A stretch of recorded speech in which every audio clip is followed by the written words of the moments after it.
Attorney General Peter Kilmartin is back in Rhode Island following a visit to the White House. And we caught up with the Attorney General after his interview on Eyewitness News this morning over on Fox Providence to talk about his meeting with President Trump and his administration. Eyewitness News reporter Julianne Pixoto has the story, new at 5:30.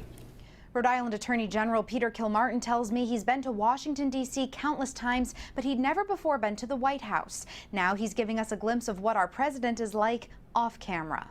My recent trip to D.C. was... Attorney General Peter Kilmartin spoke to Eyewitness News fresh off the three-day winter meeting of the National Association of Attorneys General. The visit to the White House was something that wasn't on the agenda. But the group received a surprise invitation from the president to talk and tour the White House. Kilmartin snapped these photos on his phone. He says this was his first time seeing the president off television. I will say he was very charming, very engaging, very forthright, non-combative. Even when the Q&As came with some tough questions from Democratic Attorneys General that he just randomly called on.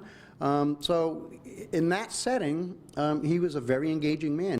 But when it came to answering questions, Kilmartin says the president didn't delve into details. He took questions on some tough topics like the Affordable Care Act, Obamacare.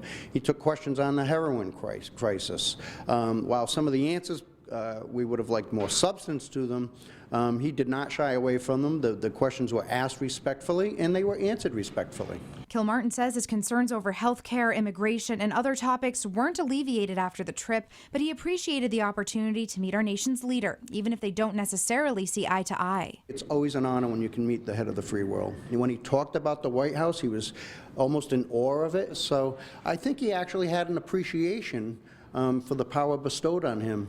And Kilmartin tells me when they were walking into the Oval Office, he introduced himself to the president, who told him Rhode Island is a beautiful state. In the control room, Julianne Pixoto, Eyewitness News.